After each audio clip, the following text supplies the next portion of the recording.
Hey guys, welcome back to a new video. Today I'm going to be showing you an insane Warlock build that is pretty much the meta and is doing some crazy stuff in Destiny 2 at the moment of this video.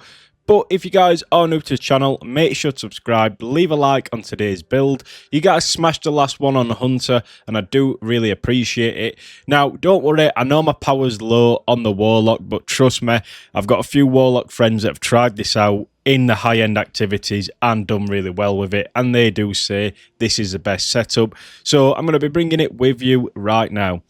So for your class ability, your subclass, you're going to want Chaos Reach and Stormcaller. Now the reason for this is it is going to be a lot better, deals more damage, and obviously you do get that longer range with it.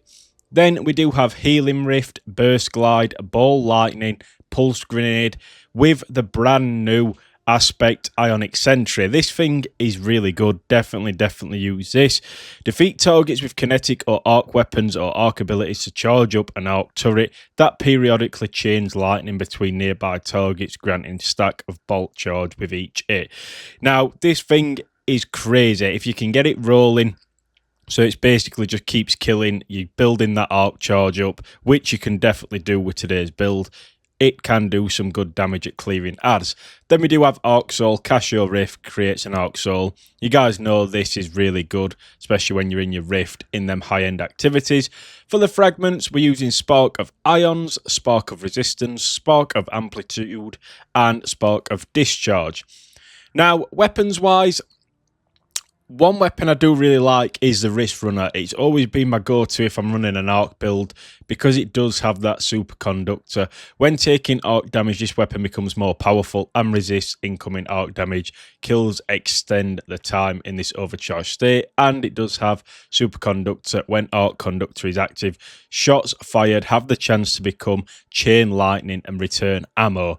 So it is a crazy gun. Definitely if using an arc build, use it. There are a few other ones like the Anarchy you can pair up with this. Pretty much any arc exotic that can deal and sort of jolt enemies. Vault Shot is a good one as well if you want to use a legendary. Pretty much all that can deal arc damage is going to be your go-to. Now for the grenade launcher, I just use a standard grenade launcher in your prime rate. It's up to you what you use. Like I said, if you've got a Vault Shot weapon, you can use the Witherhoard. Just something that's going to deal that damage when you guys need it. And for your sort of stats wise, like I said, I don't really play Warlock too much. That's why I'm slacking a little bit. I'm going to try and get him up, though, over the next couple of weeks. We do have Recovery and pretty much Resilience. If you can get take to Resilience, it's a really good sort of middle ground. Recovery is good for them higher activities. And obviously, we do want Intellect if you guys can. They're the main three for today's build. For the armor pieces, what we have got is a Resilience mod, Kinetic Siphon, Harmonic Siphon, and Special Ammo Finder. Then for the gloves, which are letting me down 1900, we do have a Recovery mod, Heavy Handed, and Firepower. Now, the exotic that makes this build all sort of link and work super well is the Vesper of Radius. Now, the reason for this is wrist periodically release arc shockwaves. Final blows with these shockwaves creates an arc explosion. While an arc super is equipped, the shockwaves and subsequent explosion blind nearby targets. I didn't realise how overpowered this was, but because we are using that Ionic Sentry with the Rift, it is going to deal some serious damage and definitely one you guys need to be using. For the boots, we do have a Recovery mod, Orbs of Restoration, Recuperation, and Elemental Charge.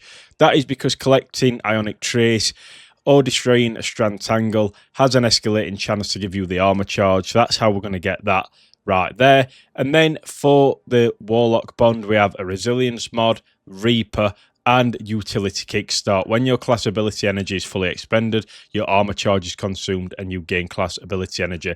So pretty much if we can get them Ionic Traces, we'll be getting them armor charges, and then when we're using our Rift, we can get it back super quickly by doing that.